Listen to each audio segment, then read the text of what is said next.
All right, so I'm here with my friend Jeremy Vera. I'm going to introduce him in a second, but this podcast is going to be off the chains, talking about world religions, Christianity, Buddhism, all of it. And we thought we would start with a prayer. So I just want to say, please, Lord, creation, whatever's out there, please bless us. Give us the clarity to speak our truth.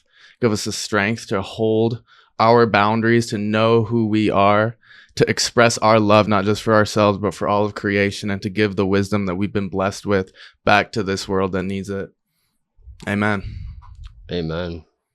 God, I ask that you let whatever you want to be shared shine through from both Ben and me.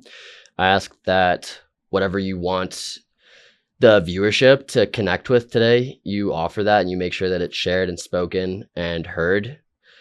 I ask that you let us lead from love and connection and curiosity and wisdom, not from hate, fear, division. And yeah, that you let this be the first of many connective, beautiful experiences where we get to get closer to you and understand more of the divinity. Amen. Amen. All right, brother. I am unbelievably stoked to have this legend on the podcast. Jeremy is one of my best friends. We went to grad school together at Naropa in the contemplative psychotherapy and Buddhist psychology program. And Jeremy has an incredible story. He's one of the smartest people I know, and I do not say that lightly.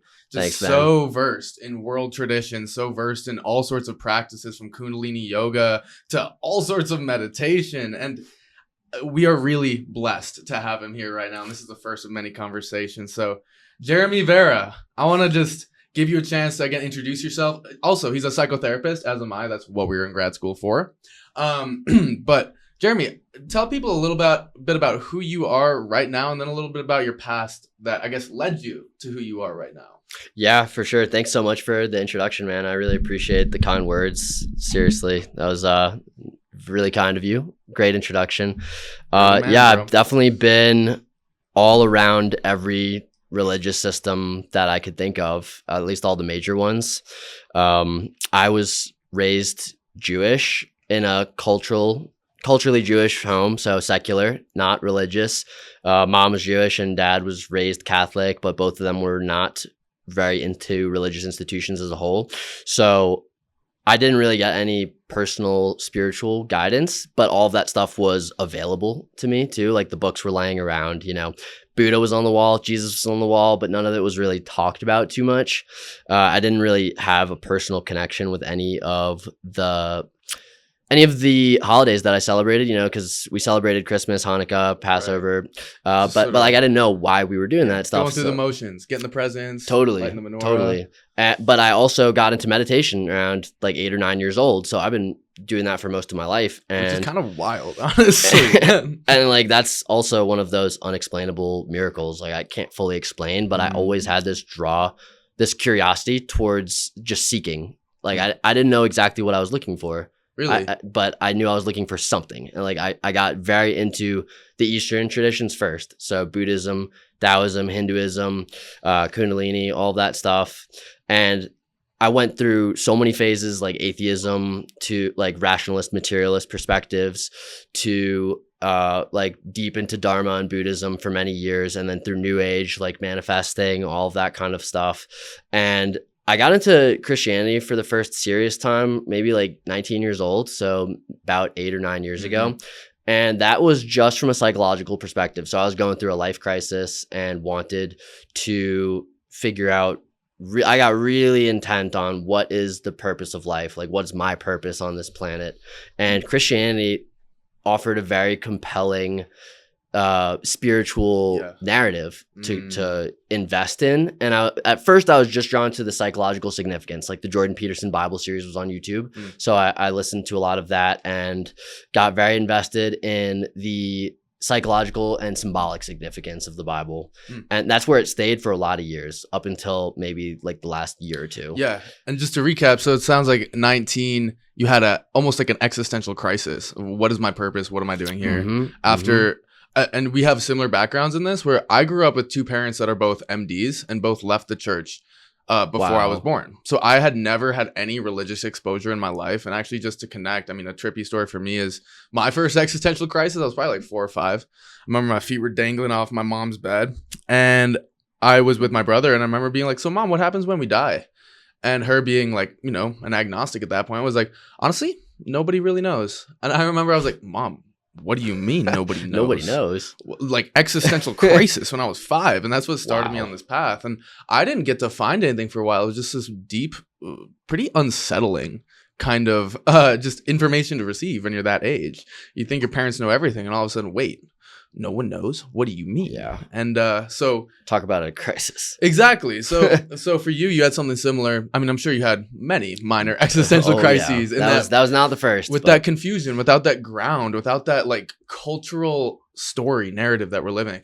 So 19, you found Christianity. It gave you purpose, meaning. Did it help to heal that existential crisis you were in? Well, at the time, it was just one of many. So I was still like super into Buddhism and Hinduism and Taoism and Christianity and Judaism, right? So it was like, let me cherry pick and combine these into the best thing, right? And to your point, atheism completely went out the door, because I did go through an atheist phase. But one thing about science and scientific materialism is it's so incredibly good at explaining how, and it's so incredibly bad at explaining why. Can you explain to people what scientific materialism is?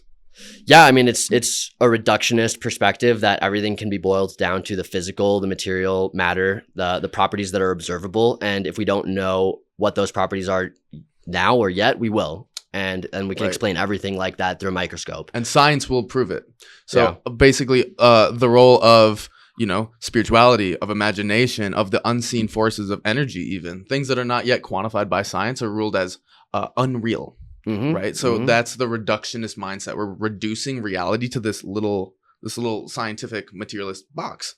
And obviously for me, when we reduce reality to the scientific materialism narrative, it hurts the soul. Something in our being is like, this can't be it. This can't be it. Please, no. Like, and for me, it was like, oh, if this is it, let's just, again, live as hedonistically, hedonically, whatever the word is, as possible. Just maximize pleasure, minimize displeasure, because it's like this flat, meaningless, materialistic place. And again, that's a certain story that we're conditioned into.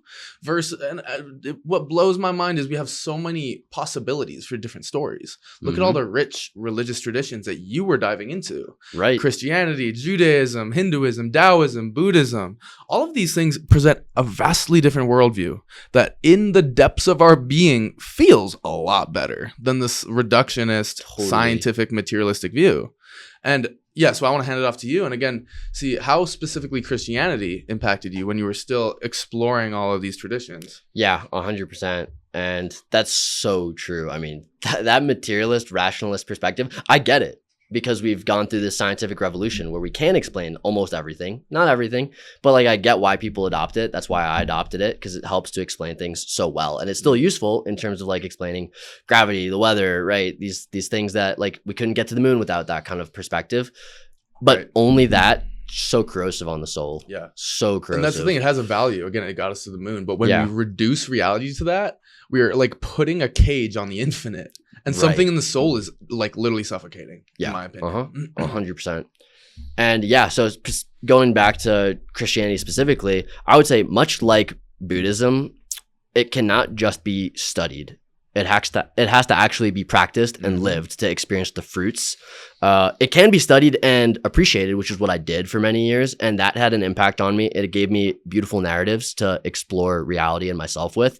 And I did feel more meaning adopting that, but not because I didn't commit to it with the cherry picker mentality. I didn't experience what I would experience now, which now that I've, in the last year, committed my life path to Christianity and chosen that as my specific path. No more cherry picking, just committing to Christ. That now I've experienced some of the actual felt encounters with God and the Spirit.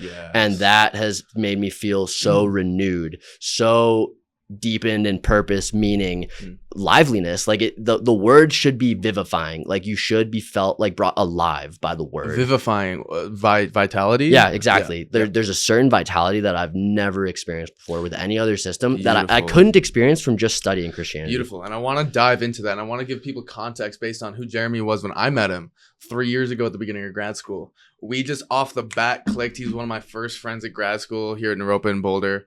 And we just have had some of the most transcendent, mind-fucking conversations about Buddhist Dharma, about Taoism. You taught me a lot of the Taoist, like energy retention techniques. And now, like, I've changed my life. And like, so Jeremy's goated in the Eastern traditions. Like, again, I haven't found another dude who can like go bar for bar with me on this shit.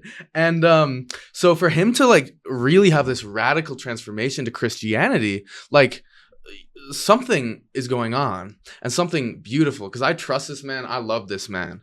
And it's like, I know he's deeply intelligent and doesn't take anything for granted. So to hear him to have this conversion, I'm genuinely curious. And we will speak, I'm sure, about the similarities and the differences between Buddhism, which is my tradition of choice, and your tradition of choice at this point, which is Christianity. And what I'm really interested in is, especially because a lot of people hear, about Christians, and they have this preconceived notion of like something like, oh, here we go again. It's the cringy Christians that are here to convert everybody. And and that's the thing. That's not you. You know what I mean? Maybe you try to convert me, but I love you and I trust you. So I know it's coming from a really deep and really true place for you. So I'm curious, when you said you started to like taste the fruits of this tradition, you started to feel, I forget the word you use, the presence of God, the love of God. Can you explain more what that's like experientially and how you got there? Yeah, 100%. And I appreciate all the things that you said, man. I mean, seriously, so much love. Yeah, love you, bro. And this topic of good and bad Christians that we talked to a little bit a few days ago, that's something we'll get into as well. I mean, we could get into it now, in that I think it's relevant, and that's what turned me off from Christianity for so many years. And I think these are valid cultural critiques, which actually led to the atheist movement, was just how poorly Christianity was shepherded by the West. Interesting. For so many years of just completely abandoning love and spreading the gospel of Christ through a perspective of wanting connection, openness, and divinity, versus fear and control, which people conflate the two. And it's like, no, they're not the same. Just because poor messengers are bringing this message does not mean that the original message and intention is corrupt. And the words of Christ versus, all the evil we've seen that has been, enacted in the name of Christ. Murder, genocide, actually. Right. Real evil happening in the name of Christ, who, isn't here incarnate in the same way to defend his words. Do you know what I mean? Well, we could get into that one. I would argue otherwise. Let's start. Dude, we can go for days, literally days. I would say his body is not here incarnate. Yes. Right. So like technically incarnate, right? He's not in the flesh. Right.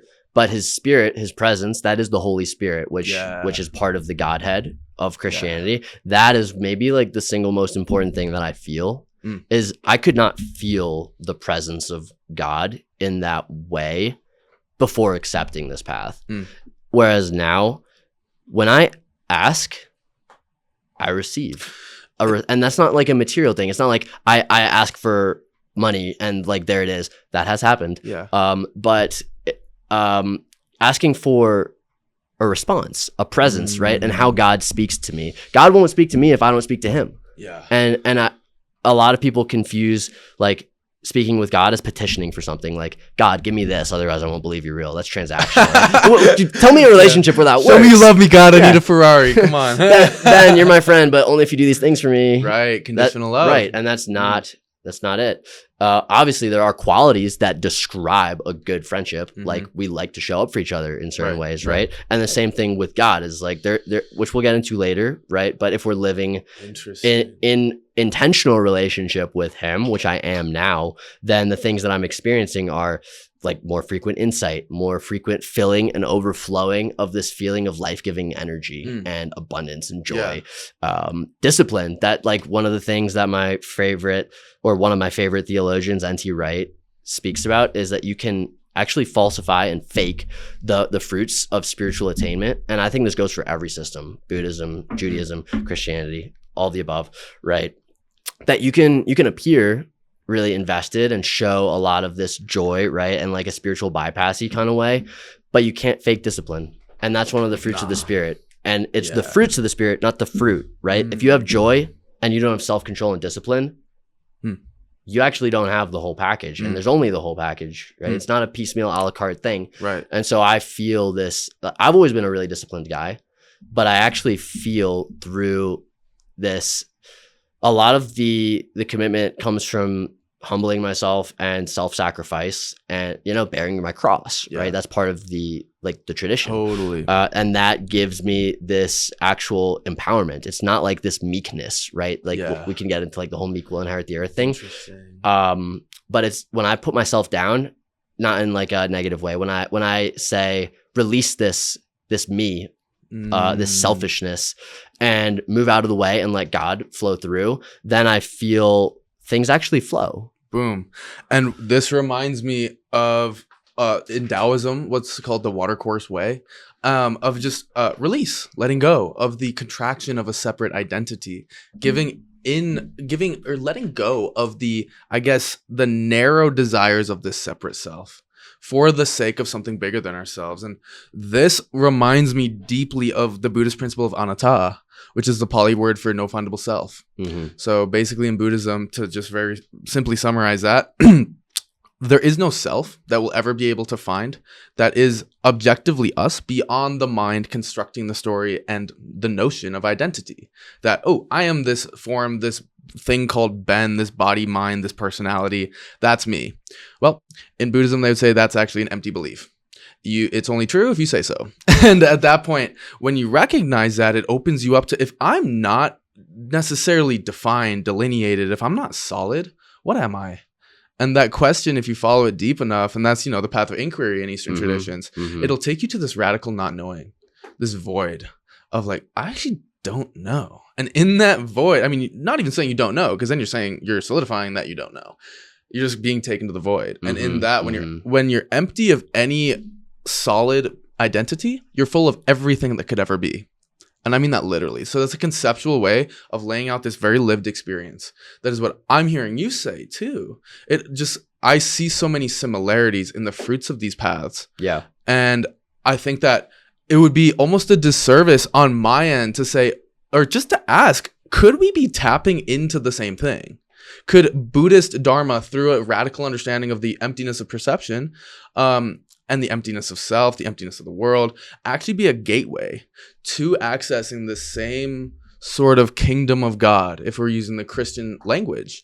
The Buddhists would call it nirvana. You know what I mean? The end of suffering, this destination, where then in various traditions too, they talk about these miraculous abilities people tend to get, especially in Christian traditions, Christian mystics, obviously Christ, as well as in Eastern traditions, Anandamaya Ma, Neem Karoli Baba, all of these saints that can go through time and space, be in multiple places at once, like perform miraculous acts. Like, what are these beings tapping into? And is it different? Or are they tapping into that same sort of substrate of experience? It's like a question I've had for a long time. Yeah, that's a great question. And I definitely think there's some overlap in the descriptions. Like when I think of kenosis, like we've talked about this, right? This practice in Christianity of emptying of the self to be filled with God or Christ, right?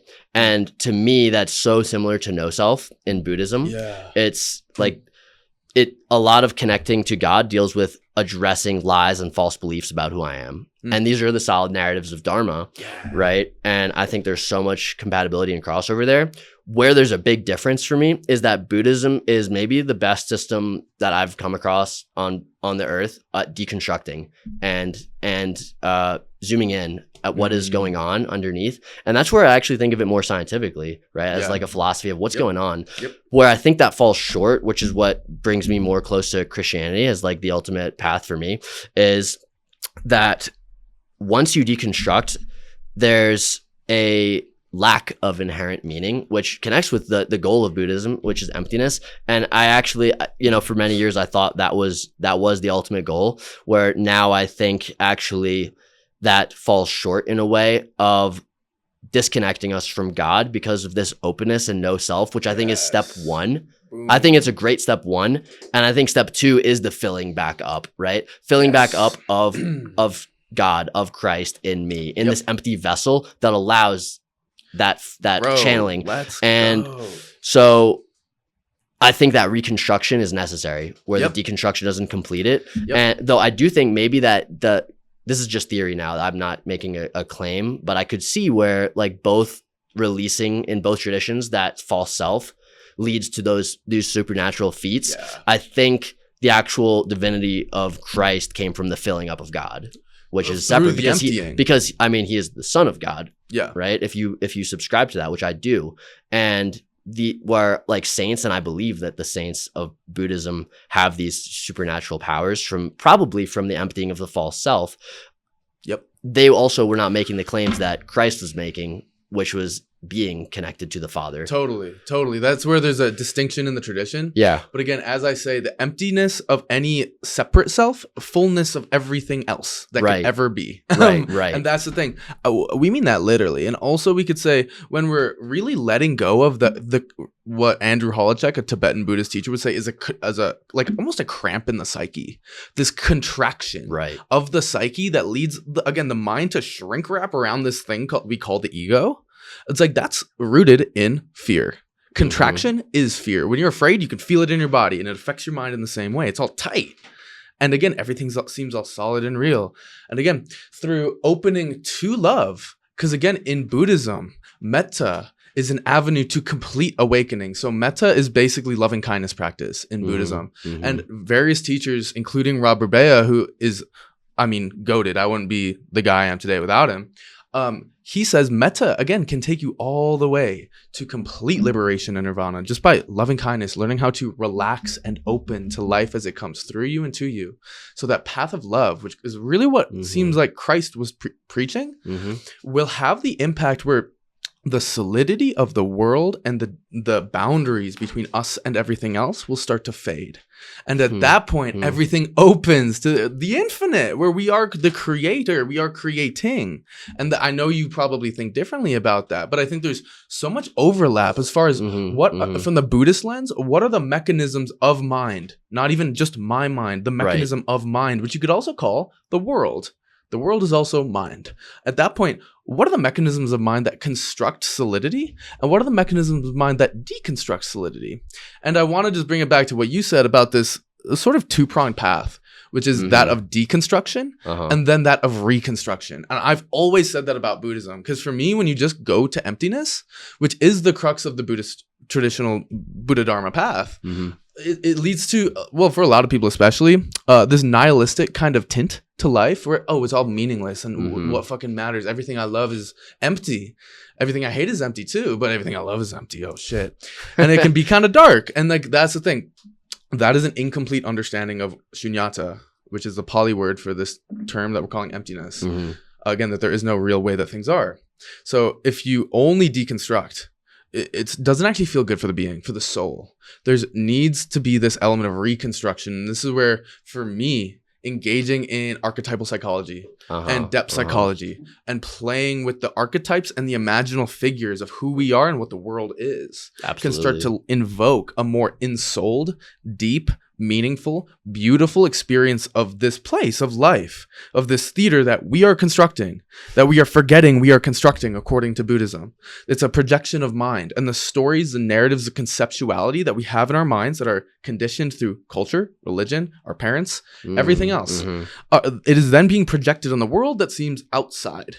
But actually, wait, I made it in my own mind and then projected it. So we can, again, deconstruct the limiting solidified narratives, say of scientific materialism, and then reconstruct the narrative that brings you the most, for me, It's not about ending suffering in traditional Buddha Dharma anymore. It's about invoking the most deep experiences of beauty and meaningfulness.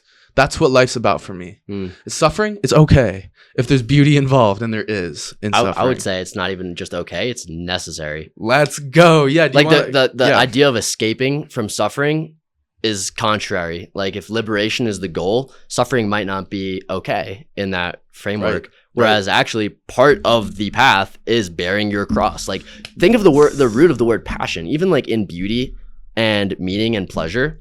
If we think of passion, right? What was the original use of passion? The passion of the Christ. What was that? Him being brutally beaten, tortured, and then crucified. Yeah. That was the passion of the Christ describes that. Yeah. That was his passion. A lot of people are not into that. Not like that was his passion, like that's what he wanted. That the passion describes that incident in history, right? So that's where we get passion from in our language. So when I say like it's my passion, if I'm really passionate about something, I'm actually probably suffering on its behalf. And I think you must suffer to live a meaningful life. So there's no escape from that. Fire. And this is what I preach all the time. We live in such a pathologizing culture, pathologizing society where, you feel any sort of pain or suffering, you want Xanax, you want painkillers, you need a vacation, what do you need? What about the archetype, if we're tapping into depth psychology, of the suffering artist. Van Gogh cut off his fucking ear. You know what I mean? Look at Kurt Cobain. Man was fucked. You know what I'm saying? A lot of passion right there. A lot of passion, bro. And there's something to that. Would Kurt Cobain be Kurt Cobain if he wasn't deeply suffering? Again, like, can we let, in my mind, what I would call the angels gift us with that suffering? Because it will drive us to become the best version of ourselves. It chisels us. And I use this metaphor in another podcast, but it's like we're a blank, like a block of marble. And we're getting chiseled by the angels. And it kind of hurts. And you're like, ooh, fuck, I don't know. Sometimes a big chunk falls off. And we say, why me? And little do they know, after enough times, the statue of David, baby. You know what I mean? Like, and that's the thing. It's all gifts from the angels from this view. Again, recognizing this is just one view. But we can say our suffering is a gift from the angels. Recognizing most people were habituated in a culture that says, oh, you're given suffering, push it away. And we're pushing away these gifts. And again, from the lens of how suffering is constructed in our own minds, according to Shinzen Young, and this is a quote you know by heart, obviously, suffering is equivalent to the pain we experience multiplied by how much we choose to resist it. Right. So when I actually can accept the gift of suffering from the angels and let it move me, and not resist it, the subjective experience of suffering associated with that drastically decreases. And I can take these messages from the daimons. If we're going to use that word again from depth psychology, the Greek word that means messengers from God. And so this is, again, the depth psychology angle. I'm curious what's coming up for you, though. Totally. I'm thinking of Carl Jung. I mean, like the man, the myth, the legend himself. A lot of people in and out of Christianity don't like him for different reasons. He actually considered himself a Christian. I don't know if a lot of people don't know that. I don't think I remember he was interviewed and he was asked, do you believe in God? And he said, no, I don't believe. I know. Yeah. And it wasn't just a God, it was the Christian God that he specified later on in his life. And that wasn't always. He really disliked religious institutions too. And he actually developed like archetypes and depth psychology through the study of religions. But the ultimate symbol of the self that he named was Christ. Wow. And that's because you actually have to die to yourself to become yourself. Oh my God, bro. So just for people who don't yet know, you will know. Jeremy is one of the foremost experts on Carl Jung, one of the leading psychologists that have influenced our current psychological paradigm, actually. Innovative, edgy, avant-garde psychologist. And Jeremy is, again, he's not just a master of spiritual technologies. He's like, dude, I don't know where you came from. I don't know what planet you came from, but he's a master of psychological technologies too. And so I'm curious. Yeah. So Carl Jung, again, one of the leading voices in psychology, in modern psychology. Like, so you're saying he had a deeply, faithful relationship with Christ? And I would say it was non-traditional in a way that I don't subscribe to, where he was more Gnostic. And I can get into why that actually isn't in the official church canon, like in scripture. Like the Gnostic Gospels aren't in there. I'll really quickly summarize it now just because they don't fit the historicity, right? When put under a microscope and looked for various factors, we can get into it later if you want to, if it makes the cut for this episode. But it's not a matter of control, manipulation. It's not a matter of like a malintent to move people away from good narratives. I think there's cool things about the Gnostic Gospels that can be appreciated, but they're not in scripture for a good reason, in that historical scholars, scientists, both on the atheistic and theistic side, who are just historians, right? They're analyzing the Bible from a scientific perspective, agree that those don't fit what fits into classical scripture, which is, do they fall upon the right dates? Are they close enough to the events in history? Do they fit the geographic regions? Do they have enough names that fit the times, right? Like there's in the Gnostic Gospels names that are of Egypt in the 300s that claim to be written in AD 50 around Jesus, right? That's can't be accurate, right? So where the original Gospels of the original Gospels in the New Testament, right? All of the names included in that text fit from 0 to 100 AD, right? In that region. They were common names used. They all make sense. And if they weren't used, there are qualifiers that explain why.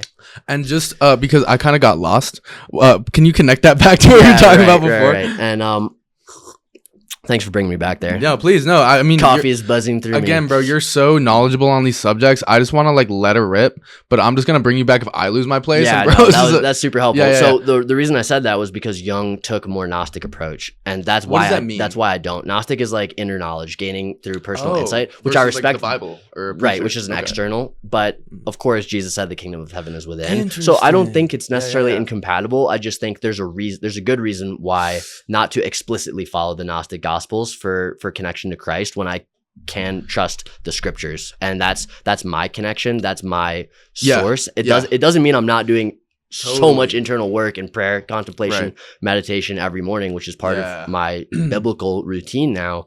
But it does separate me from Jung's connection to Christ. Yeah. So basically what that made me think of is this really potent topic that specifically Buddhist teacher Robert Bea taught, which is when we come to a radical understanding of emptiness and integration of that teaching of shunyata, we are led to this understanding that all we're left with is different ways of seeing that lead to different experiences. So if, again, we can have the more Gnostic perspective, which is, my teacher is the wind in the trees and how it speaks to me and is very internal, you know what I mean? Versus something where it's like, I'm reading the books, I'm reading the suttas in Buddhism, I'm reading the Bible, I'm listening to the preachers, I'm listening to the, the wise men in the community, so there's different ways of relating to all traditions, honestly, to life, period. Absolutely. You know what I mean? Absolutely. And I think for me, I won't say there's a better or worse because we're all so different, obviously. It's like for anyone to decide for themselves what works for them at a given time. But I think maybe some degree of balance, actually, as far as like, take these truths and like, I love Christianity. Like, that's the thing where it's like, I think they can, like, Buddhism and Christianity are actually heavily compatible. And I hope we get to get into that today. But again, just different ways of seeing lead to different experiences. But no matter what, like, again, we start for Buddhism, we start with the suttas, we start with a teacher, and then we start to listen to our own experience. If we're following Buddha Dharma, the main thrust is to end suffering. So what leads to the end of suffering? What view do I have to try on? What practices do I have to do? And it's very internal. So again, just having that balance of internal versus external, which is really interesting. And obviously Jung, who we could say was kind of going insane, haunted by the daimons throughout his life. Absolutely was. And there's something so, again, beautiful about that. And something so deeply internal. You know what I mean? How are you going to tell your shrink, oh, I'm being haunted by these demons that want more from me? They want more production. They want more connection. They want whatever they want. You know what I mean? How do you explain that to someone externally? But yeah. Well, one thing I want to riff off of this, which is a discrepancy between our belief systems, is that I do think there's a lot of variety in how you can experience this human life, but I do think there's the best way to do things, right? And I think this actually fits into a common ground we share, which is the acorn theory from James Hillman, right? Is that an acorn will always become an oak, right? It's destined to become that, right? That doesn't limit that every single genetic tree actually has some variation. It's so, like, slightly different. There's no single tree on the planet that's exactly the same as another one. That goes for all acorns too. but the acorn will become an oak. And I think God's design for us as humans includes that, right? Like plants become plants, flowers become flowers. Humans are designed to be and live a certain way that fits into that design, right? I think when I think of like, I mean, why even trust this? We can also get into that. That was one thing that I mentioned I wanted to talk to you about, and we'll see where the conversation goes. But like, you have to actually afford the possibility of God being the creator to agree with there being a why and saying that's a good reason to follow why. Yeah. But I will say, if you subscribe to that, right, to there being a God and that the God creating all things, the universe, then just look at DNA, right? This is one of my favorite kind of arguments and like justifications for the teleology or the purpose and intentionality of existence, right? Is if you found a couple of letters like sprinkled on this table when you walked into the room, you might think it's random. If you found a sentence put together, maybe a little less random. Like maybe I would think that someone could have written that sentence and put it there. It could have randomly fallen, like the letters could have fallen and my mind picks up a sentence. How about a paragraph? Yeah. What about an essay? And how about 3.4 billion letters in a specific sequence that results in human life, and that's called the human genome? A single letter out of that order and we would not be. And that screams intentionality to me. Intelligence. And I think, again, I don't believe in coincidences. You know that about me. I don't think there's any randomness. Again, I don't think it exists, bro. I think that's such a reductionist, kind of a lifeless perspective to have. Oh, let's just give up. There's no way. We can figure it out. But two things that I wanted to touch on here. First, you talk about God. And so for me, the question is, what do you mean when you say that? So there's many interpretations of that word. Right. And obviously, you know, are they all right? Is there one that's more right? What do you think?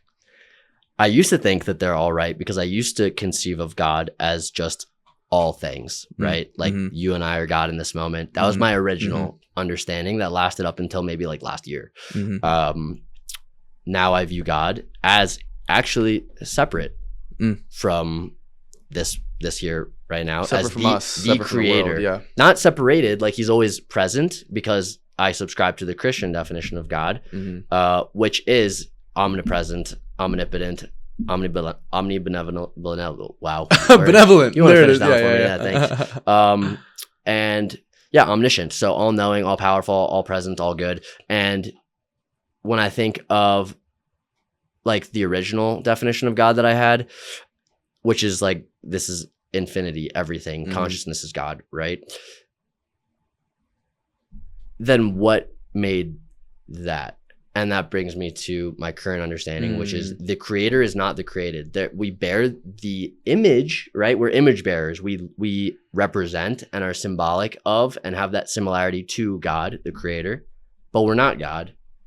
God created, and there's this eternal cause for all things, even with like the atheistic definition of the universe, which is that it had a beginning.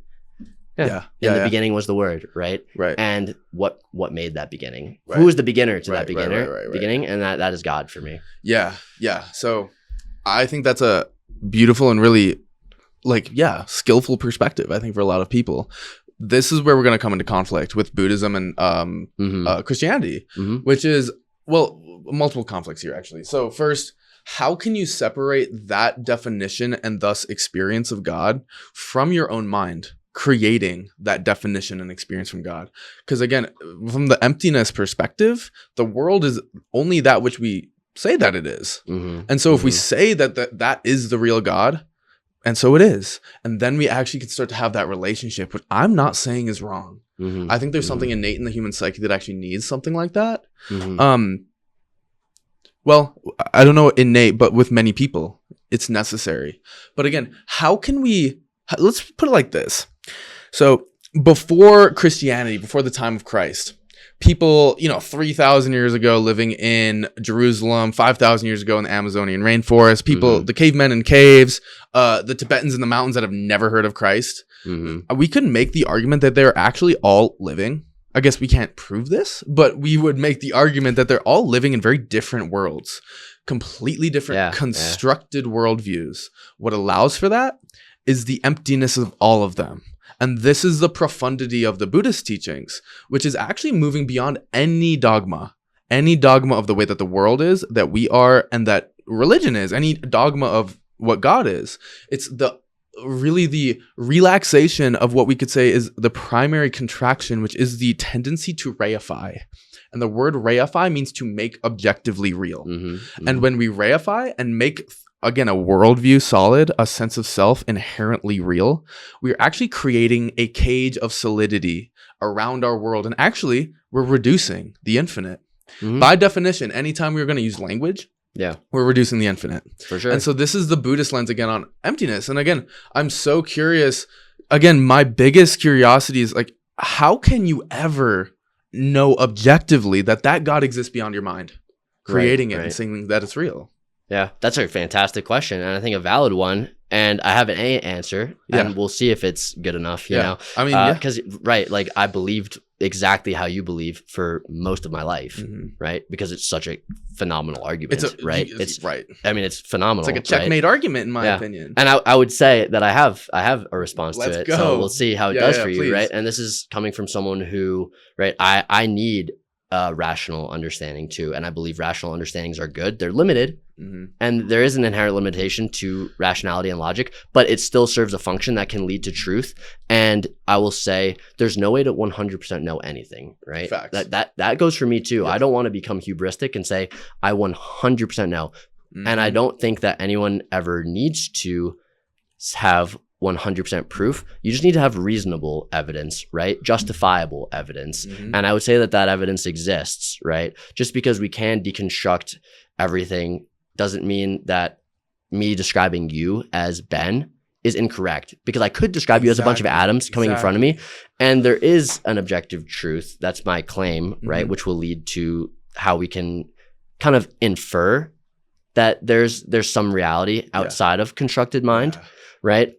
So where would I start with that is, if you want to, I'll start with the easiest thing, right? That even just saying that all things are mind is a truth claim, right? To say that like there's no way to know for sure. Well, that's are you how certain of that are you? Right. So that's making a truth claim. Yeah. Everything is a truth claim, right? And so like I don't think that the mind is designed not to do that. And I think that it is designed for good reason, right? We thirst because we are designed to have water. Try not having water. You will die. We hunger because we are designed to have food. Try not having food. I mean, you could fast for like 50 days, impressive, but you will eventually die, right? For sure. And we thirst for meaning too, because we are designed for meaning. And like these things objectively exist. And I'll say too, like no one will say like try getting a 300 bench press without ever going to the gym. Good luck, right? So that's objectively true. We can objectively view these scientific principles outside of like there's no narratives that fit. That's actually not true for some things, right? Like if I want to get strong, I will work out. If I want to feel well rested, well, I must sleep. I must rest. If I want to feel satiated, I must eat. So these things are just objectively true. It doesn't matter what narratives we can put different narratives around it, but there are true narratives. Yes, I agree with that. And again, this brings me to this notion of ways of seeing. Maybe again, when we're always making a truth claim, because even to say everything is empty, that the mind is empty, that the world is empty of inherent truth, that I am empty of inherent identity, that is in fact a truth claim. Right. So that is where emptiness is in itself also an empty truth claim. But at the end of the day, it represents, the way I put it, like a skeleton key that actually opens the mind and also the world to infinite ways of exploring the capabilities of conceptually constructing certain frameworks that are going to lead to dramatically different experiences of self, including that which is empowered, that which is loving, that which is directly connected to God, that is directly linked to a certain conceptual framework about who I am and the way that the world is. And when we can play with that, again, what allows for us to play in this infinitude of stories of conceptuality, which again can be deeper than just language, these deep knowings that maybe we're not even conscious of, that have been conditioned through millennia in human culture, we can then again start to deconstruct the ones that are leading to fear, that are leading to just torment, right, for ourselves, and replace them with ones that again are whatever we want, empowering, creative, beautiful. And again, understanding that, again, like I said, emptiness is not, how do I put this, an ultimate truth, because this is where it's getting kind of mind fucky, and I'm curious if anyone will be able to follow this. But emptiness in itself is empty of any inherent truth. It's a view that we can pick up and put down.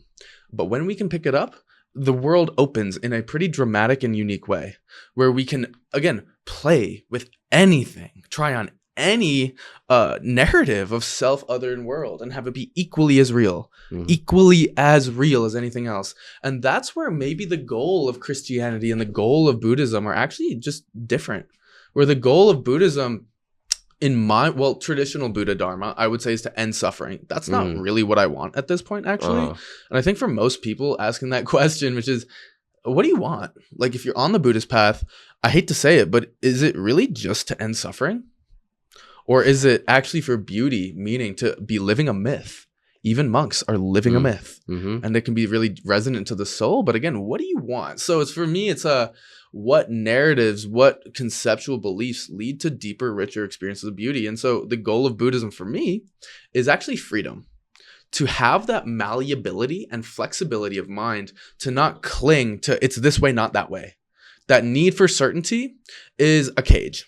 And actually, when we can start to, at least in my mind, it's a cage. And when we can start to float between, for instance, the world is completely real and this separate self we call the ego is completely real, and also it's completely made up and in my head. How do I hold both of those truths that are completely counter? And that's where Buddhism is really clutch for me, because it's like, I can hold both at different times and have them both be as equally real and true. And that's where it's like, most people are like, I didn't know that was possible. And it's like, yeah, no, that's totally possible. And it's like, that's the thing. That's where I think there's so much compatibility in Buddha Dharma and Christianity. And I want to hear your take on this, because I know you don't quite agree. But when everything is empty, again, I still have a need for some profundity, for beauty, for depth, for connection to something so much bigger than myself. And this is where, like, I've channeled, whatever that means. I've worked with archetypes, including Christ, Archangel Michael. I've spoken to God. I don't know if I would use that word God just because it carries certain connotation for me personally, but I've had breathtaking experiences with things that, if we're gonna again pick up the lens of emptiness, we would call fabrications of mind. When we put down the lens of emptiness and can hold a reified, solidified view, which is not inherently worse, it leads to a very beautiful, dramatically different experience. And that's the thing. The freedom for me in the Buddhist path is to pick up and put down certain views, pick up and put down certain conceptual frameworks that lead to radically different experiences. And this is not just mental. You feel it, like, in your body. Like, again, when you feel Christ, when I am talking to, the trees and the wind, and I feel a response, like, that is, again, deep meaningfulness. Those are the moments when I'm just sobbing, speaking to the trees, speaking to the wind. Those are the experiences that make my life meaningful, that I'll remember when I'm dying, talking to something so much bigger than myself. And, like, that's the thing. From my perspective, from the Buddhist lens, when we pick up the lens of emptiness, they're constructed. And if they're constructed, we can construct more of them and make our lives much more richer, fuller, deeper, more meaningful, more connected to the divine. And this is where that notion of the cosmoerotic existence is. We're infinitely deeper and wider penetration of the infinite, which is the void. We are, again, it's just naturally kind of sexual, because that's how this place works. It's like the penetration of the void, which is the infinite. And I'm pulling out of that, extracting meaning, deeper and wider experiences of divinity, deeper and wider experiences of richness, meaningfulness. And so that's my take on the goal of Buddha, not traditional Buddha Dharma, actually, but the goal and the more like Vajrayana, maybe more Vajrayana, more Robert Bea soul making Dharma. And if you like what I'm saying, look up Robert Bea on online, Hermes Amara Foundation. This man taught me everything I know about what I'm speaking to right now. So if this resonates and you vibe with it, Hermes Amara Foundation. He's got like 500 talks on there that you can check out. But even Robert Bea, was heavily influenced by Christianity. His last Dharma talk before he died of pancreatic cancer, it was called something like the blessing of the Christ. And my man is barely able to speak. And he's talking about that infinite blessing onto creation just as it is without changing it. It's a banger. Yeah, that's and awesome. It gives me chills talking about it. But again, there's something so resonant about this man who dedicated his life to Buddhism. And then at the end of his life was like, it's the blessing of the Christ. And I'm like, so I'm not disagreeing with you. I'm trying to understand. You know what I mean? I'm trying to be like, what, for me, this whole podcast, because people are like, what is this podcast about? You know, spiritual fuckboy. It's a provocative name, but it's a, you say that. Yeah, exactly. But like, what's the point? And the thing is, I think it's exploring, how do we live optimally? Literally, how do we do it? Is it just the cold plunges, working out, going on runs, breathwork, meditation? That's where I want to hop in. Yes, please. Is this, where do we live optimally? I think every single person ever wants something akin to that, whether they use that word or not, right? They want what's best for them, even if that's not what they're explicitly saying in their words, right? Like there's this whole optimization movement. If like for any tradition, there is a pursuit of a goal, and that like no one is pursuing a goal because they think this is the worst thing for me, right? Typically it's not that. There are some people that would probably be great clients for therapy that are self-destructive. And that like that's usually unconscious. It's not intentional. It's not like, hey, I want to like harm myself. There is that too. But I think most people on the planet could typically agree that's not ideal. That's not good. And suffering. And unnecessary suffering. It's not like suffering from passion, right? Right. It's completely unnecessary. Involuntary. But what I would say is like when I ask why is there something other than nothing, that comes from intentionality. When we say we're made in the image of God, which I've heard you say on this, which I fully agree with, right? That assumes mental construct, right? There is a mind, not just a brain, for a reason. Yeah. And if there's a reason for something, this goes back to the teleology. There's intentionality behind the existence of this thing. What is teleology, real quick? Just the intention behind it, right? There's a reasoning for it. There's a justification for the existence. Like, for example, why is there coffee in here? Well, because there's these like chemical reactions going on. That's a causal scientific explanation. There's also a teleological. There's coffee in here because I wanted coffee. Yep. Right? Why is there something rather than nothing? There is a scientific explanation, the Big Bang, that's not incompatible with, because creation was wanted to be existed. Yeah. Right? And I think if we can trust that, which I think we're so on the same page about, which is epic, then we can ask that for most things, if not everything. And I think that's where we differ, and like where emptiness doesn't align with this thing we agree on is there's a reason for things and there's a true way to do those things, right? Yeah. If there's a reason for something, there's a way to do it right by that initial reason for it. Yes. Right. And when we think of like optimizing, living the absolute fullest, most rich, meaningful life possible, there's a guidebook for that. And whether you subscribe to Christianity or not, these things exist, and like there's claims that are similar in positive psychology, right? Jungian psychology. In Buddhism. Right, in Buddhism. So I think that's generally agreed upon by everyone. Like there's a way to do things. It just depends, why are you doing them? Right. But that means that it's not possible that all ways are valid. All ways are only valid if there's no goal. So this brings me to this notion of like levels of truth. Like there's relative truth. There may be like deeper levels of relative truth that we experience, as far as, there's a right and a wrong way to do things. If I just steal and just have sex with whoever and live an awful life and do drugs, it's probably going to suck. You know what I mean? That's a relative truth. But at an ultimate level, how could we separate any notion of right and wrong and good and bad from our minds? That's my question. How could we ever separate that? You can't, because it's always taking place in your mind. So there's levels of truth here that maybe we can partake in and start to explore. And for me, it's like, obviously, bro, I go to the gym, I meditate, I'm a good person. Not because I'm scared of any, retribution at the end of my life. It's because, bro, it just feels the best. Duh. You know what I mean? It's like, and that's the thing. It's like you said, there are these moral sort of guidelines in all of these traditions. Like the 10 Commandments and like the Eightfold Path in Buddhism are eerily similar. Do you know what I mean? Sure. Eerily similar. Yeah. And it's like, it's a code of ethics, which I think is absolutely essential. And I think especially when we start to talk about shunyata and emptiness, some people can get led into some, oh, nothing matters. Let me just be a demon and rape and kill and whatever the fuck. And that's not what the teachings are. It's all empty. And we still have this deep need for ethics. And I think it's... Where would those ethics come from is my question. Right. So I'll let you kind of handle the Christian view. But from me, it's more of a meditative understanding. If I'm paying very close attention to my experience, if I'm living without a code of ethics, even if I'm experiencing a world where everything is empty, if I'm picking up that view, and I just, again, rape, kill, do whatever the fuck, it actually doesn't feel very good for you. And actually, in my opinion, I think the Eightfold Path could be summarized as ways that lead to expansion of the separate identity, actually. It's more than just me.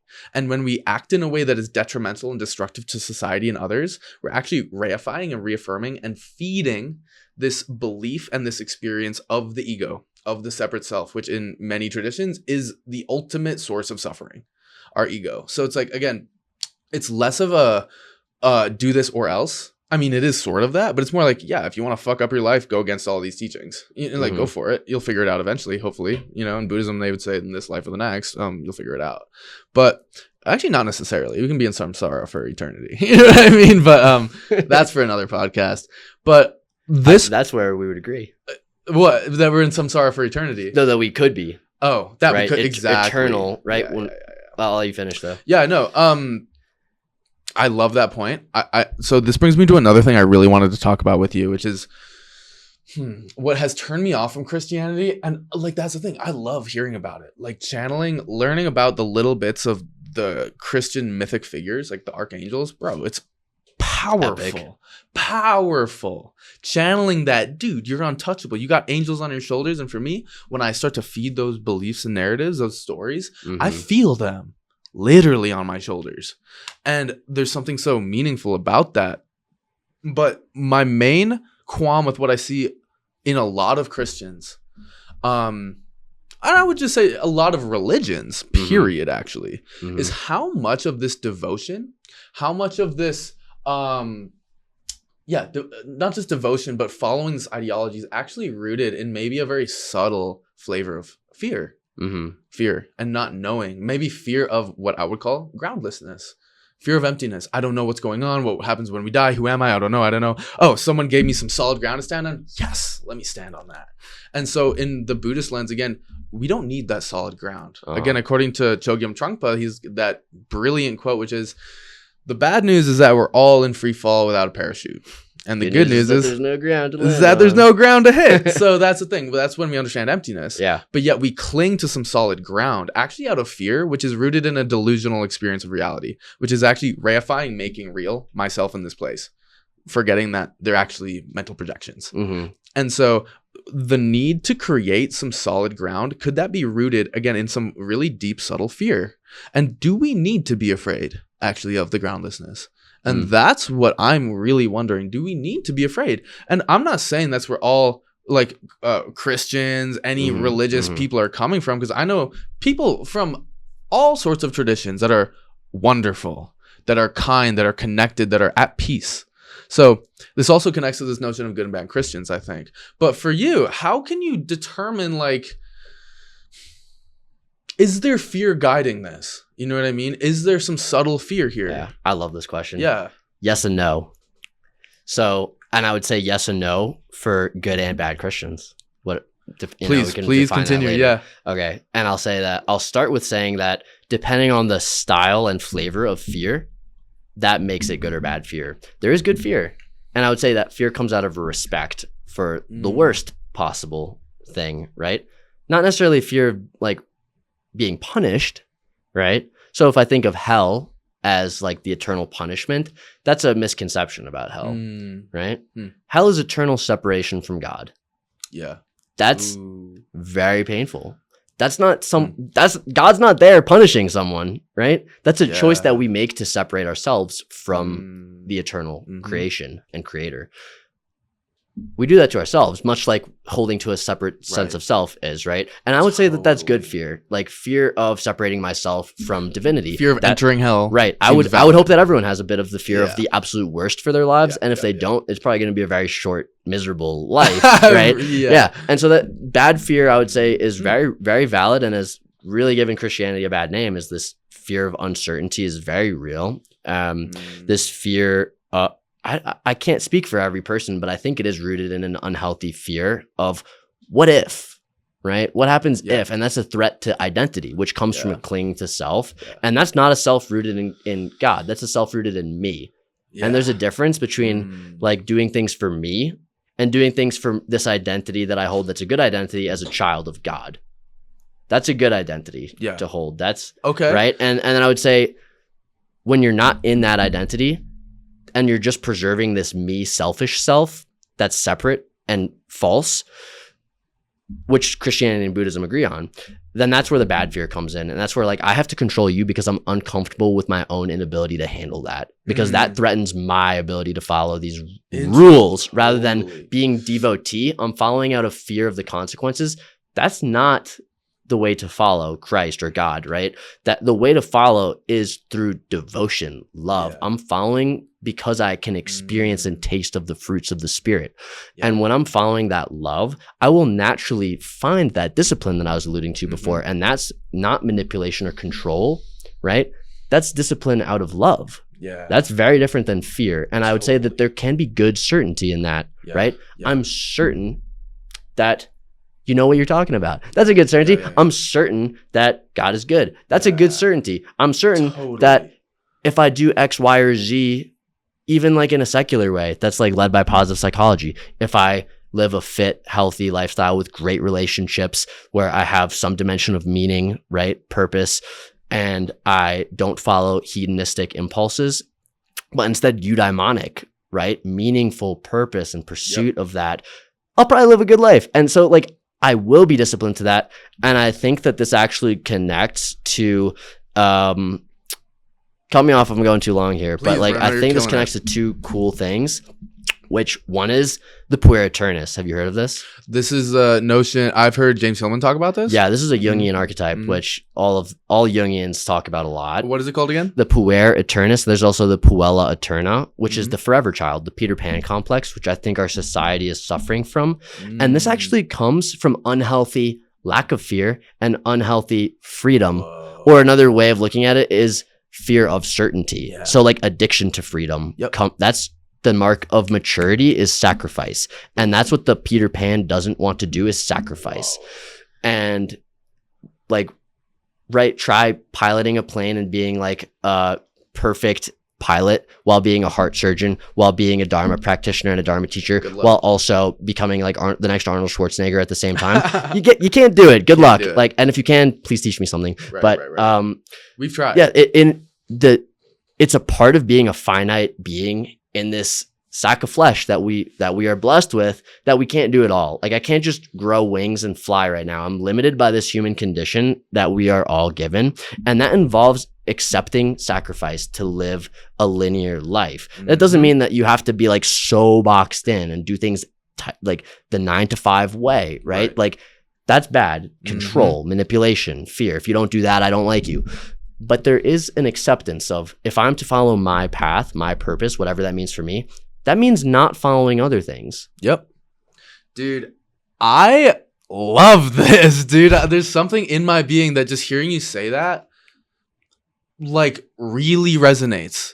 And again, holding the view that all we're left with is ways of seeing. We can pick up emptiness, we can put it down, we can pick up Christianity and put it down. Part of me is just going to be honest and say, I really kind of want more of that Christianity. I'm just going to be honest, because there's something about that certainty and that sacrifice that, again, the opposite of emptiness. It's the solidity. It's the this balance, this play in creation between, for what I see, emptiness is the hyperfluidity. Everything is malleable. Okay, great. But like, it's not a place to live. It's like an etch-a-sketch. I create a beautiful conceptual framework, and then emptiness allows me to shake it up when I want to, which is a beautiful thing to pick up sometimes. But I crave more of that solidity. Actually, this sacrifice. And it's, again, just to be honest and vulnerable, like, it's been, you know, this story about me. I've been waiting like a year and a half to launch my fucking website. And I'm like, dude, what's going on with me, like, psychologically? And I really have been like actually asking that question for a while. What's going on? Why is this so difficult for me to sit down and finish this? Because I'm like, this isn't normal. I should have had this out literally like 8 months ago, at least. And I think it's, again, the notion of I'm sacrificing things. If I'm taking this step in my career, doors are opening and other things are closing. Yeah. And I think there's like maybe a fear of that. A fear. And that's a big thing for me, period, is like stepping into the fact that, yes, doors are closing. And even just saying this out loud, I think it's a notion of where am I focusing? Because anytime there's doors closing, there are other ones opening. Always, always, always. They come together. And I'm just actually seem like I'm focusing on the doors that are closing. Like, oh, this is going to take up a lot of my time. This is going to be passion. I'm going to have an online community. I'm going to be developing all these things. I'm going to be doing retreats. And it's like, there's a lot of sort of doors that are closing. And it seems, again, like that, what was it? Like the Peter Pan archetype? Yeah, right. What's the name? The puer aeternus. The puer aeternus. That's the forever child thing. This part of me that I remember from being like, you know, in my teens and in my early 20s, is just, I never wanted to forego that freedom. You know, it's something about like the hippie mentality, especially. I just want to eat a bunch of mushrooms and chill on a farm and live in Thailand. And like, bro, actually, no, that's not what I want. I want to make a fucking impact. I want to live a myth. I want to pursue my dharma and give it back to the world. And that takes fucking sacrifice. 100%. And so just hearing you say that, again, something really resonates in my being, where I don't think at this point I could ever forego this notion of emptiness, because it struck me so deeply. But at the same time, I thought the same thing. Exactly, bro. So there's like this blending and merging in a weird, like, where these counter paradoxical truths can somehow both be true. Yeah. And that's the root of what seems to be going on here, which is like, we're breaking the matrix of the mind. The logical mind says it's this way or it's that way, and no compatibility possible. We might just have an aneurysm this podcast. We might, dude. Or we might break through to a third possibility, which maybe people didn't see coming, which is actually both and simultaneously neither. And that's my perspective. How can I hold an objective truth and complete ultimate subjectivity? How? Let's sit with that. It's going to be an interesting one to follow. Dude, exactly. I mean, just say, witnessing you as my friend, I believe, and like the reason I believe this might be different than you, because I believe that God has a purpose for you. But I believe seeing you, that you are capable of such incredible things. And when I see you commit to them, I see you do them so easily. And I know like both of us struggle with like anything is possible being like our biggest Achilles heel. And like, this has really made me suffer unnecessarily in life. And I know it has for you too. But like, when we try to do everything, nothing succeeds. And I know that you're capable of literally anything. And that's dangerous, because then if you try to do everything, like, oh my God, it's just not possible. Yeah. But like, I know that when you commit to something, it will happen if you can close these other doors and sacrifice. Thank you, bro. Likewise for you, man. You're a fucking powerhouse. Literally, bro. You're the man. I'm so excited to see where this goes. This is the beginning of amazing podcast with the Jeremy Vera. Like, again, dude. How we doing for time? We got like 10 minutes left. Man, it goes so quick. Dude, easily. I'm just saying, Didn't even get to like half the things we were going to talk about. I know, dude. We might have to do like a back-to-back session for part 2, just because like so much is going on here. So knowing that we are wrapping it up in 10 minutes, just like, I just want to say thank you, to creation, to God, whatever is out there, for this incredible conversation. Just recognizing this is the beginning. And if you resonate with this stuff, you can get in contact with, you know, me on socials, DuffDaddy100. Jeremy, do you want to give yourself a shout out just real quick while we're on the topic? Sure. Yeah. I'm not very active online for now, but it's the Instagram is Jeremy Vera LPCC. So we're both licensed psychotherapists in the state of Colorado. Jeremy, he just informed me, is actually looking to get into coaching sometime soon. So if you do resonate with what he's bringing, DM him. He will be more active on the socials, because again, there's big things in the work for this individual right here. And I guess we should just, we could just wrap it up now, but we could keep going for eternity. And that's the thing. Like, I think I want to make a couple last points in the last few minutes. Like, I wrote some stuff down so I don't forget, and I'm clearly not going to get to many of the things. Well, I'm stoked for episode 2. But some things that I did want to just talk about is I wanted to plug Vervaeke real quick. And I know you mentioned like the eroticness of existence. I think that's part of it. And I don't think it's all of it, because I think of the differences in loves, right? Like English is so lame in that it only has one word for love. And it's like, I don't mean I love coffee when I use that sentence the same way that I mean I love you as a friend, right? And I sure hope I don't mean it. Like then I just see you as an object, right? And I think that the erotic, when it's coming in from this consumptive perspective, has its place. But when I think of cosmic love, I think of Jesus's love, which was agapic, right? And like Vervaeke talks about John Vervaeke is a cognitive scientist. I highly recommend him to everyone. He really talks about bringing meaning back through the wisdom traditions and updating them he's not even religious, but he does have deep respect for the religions. But he talks about part of the primary suffering of our age being this modal confusion, where we try to do one way of being the wrong way of being, right? Because there's a having way of being, where I can consume and take, and that's good in some cases. And there's a being way of being, right? And I would say the agapic love is the type of love, not that is sexual or desiring, but the type of love that's actually creating, not consuming. And like when I think of agapic love, I think of the love a mother has for her child, where like that child isn't even a person yet. It has the potential to be one, and it requires so much love. Like there's science behind, like if you don't give a baby attention, it will die, right? And if you give it the wrong attention, it will be messed up for life, potentially. But if you give it agape, this unconditional creative love, not consumptive, that love will turn that baby into a human being. It will grow you into a person. And I think that's the love that Jesus had for us, so much love that God has for us, that we grow into divine beings from that love. And I think that's like one of the most important distinctions to make. There's room for eros too, and and like not confusing the two to cause unnecessary problems. And that goes into just this way of, well, I want to quote one thing from scripture here, because I got to drop a Bible verse. Please drop it. Two, if you're cool with that. I'm cool with that. So one is a quote from Luke in the Gospel of Luke, which is, "If anyone wills to come after me, let him disown himself and take up his cross daily and follow me. For whoever may will to save his life will lose it, and whoever may lose his life for my sake, he will save it. For what is a man profited, having gained the whole world and having lost or forfeited himself?" And that's, to me, like that's a hedonic, right? Like selling my soul by pursuing just pleasure in the moment, whatever that means, like sex, drugs, alcohol.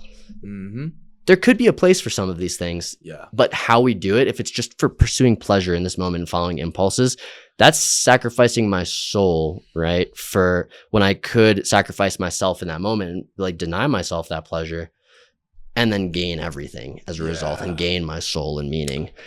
I love that. And the last thing I'll say is, just when asked to summarize all of the Bible and all of God's teachings in one fell swoop, Jesus said nothing about control or like forcing people to do these things, even though there are laws like as guidelines, right? Like we should do these things. He summarized all the teachings in 2 commandments. He said, the first most important thing, if you want to like connect to God, is love the Lord your God with all your mind, body, and soul. The second is love the neighbor as you love yourself. He only mentioned love there. Love for God and love for other. And I think that love is agapic. So agapic love. And it makes me think of a couple things. First, I've thought for so long, some of the deepest truths about spirituality is just like the golden rule you learn in elementary school. Treat others the way you want to be treated. Because actually, in a deep sense, they're another face of the divine. They're another face of you. It's another expression of the cosmos. Treat others the way you want to be treated. And this notion of agapic love, it reminds me of this Tibetan phrase, which is actually that the highest form of love is love without an object. So again, we're conditioned to think, I love Jeremy, I love the world, I love me and my life. Okay, great. But actually, we can just not specify what we love, not let the mind land on anything in particular, and just glow with that love. And whatever it hits, if it's global events in the world, even people we dislike at one level, if you're in that place of agapic love, that love shines on everything. It's like the sun. That is agapic love. The like sun doesn't just shine on the people it likes. It shines on everything. And that's the thing. It's like, and I want to just also shout out the role of Eros. And we're going to open a can of worms real quick. But yeah, this is a little cliffhanger. Cancel your next hour. Exactly. This is just a cliffhanger for the next podcast. But the distinction of Eros between agapic love and the impact of both of those loves. So Eros, again, is a Greek god of desire. And this is, again, loosely defined, as that desire to merge with. And often we say, I have Eros for another person, sexually, for instance. And that's that desire to merge with them. And what's interesting, and Robert Bea talks about this, is that Eros actually complexifies the mind. It creates separation. When I want another person, there has to be a separate self here and a separate self there to be able to merge with it. When we're in the agapic love, which actually in Buddhism, you can practice entering into that through metta practice, which is just loving kindness for all beings, for instance. You enter into a more agapic flavor of love that actually simplifies the mind and actually deconstructs the delineation between self and other. So again, we have these two flavors of love that is actively how the mind is either constructing complexity and separation, nothing wrong with that, and that's Eros. And you can say maybe we're too far into the pull of Eros where separation feels so intense. And then when we have hella metta and loving kindness, the lines between self and other start to blur because we're loving everything here. And oh my God, that's heat. I know, that's what I'm saying. And we got like 3 minutes left, so that's like a cliffhanger, bro. That was I wanna plug a topic for episode 2. All right. With this cliffhanger right here. Yep. This is a similarity I see. This is maybe like an overlap that we can really go deep on next time for Buddhism and Christianity, which is this idea of Satan and God as opposing forces, a dualistic split, right? We didn't really talk about that at all, but like darkness, good and evil, darkness and light. And obviously like emptiness is non-dual, where Christianity is a more dualistic, intentionally split. But I do see this connection between what is satanic and dark in this world is inherently separating, right? And like when I pursue pleasure or like what I want, I'm reinforcing me. That's dark, right? And I think we can sense that darkness when it's just about me. But when I'm agapically loving, what you're talking about, when I'm spreading Christ-like love, when I'm actually letting Christ fill me and getting myself out of the way, it's this connective, dissolving, dissoluting love. Yeah. And I think, Satan would be the separating force of consuming me, totally. Selfishness, and serving God would be dissolving the self and opening. But then obviously the difference being like for the purpose of Christ. But I would say like God wants people to love that way. Totally. And what the image that has come to me actually recently with that is that, again, when we say the separate self is actually a contraction of the mind rooted in fear, the psyche contracts, it gets tighter through that fear of, again, me, more drugs, more sex, more cool vacations, more money, all more power, whatever. It's all me. And actually, if we pay close attention to that me, it's going to be rooted in fear. And that fear is a contraction in the psyche. And when things get very tight, it gets so dense and solid that actually the light can't get through, which is interesting.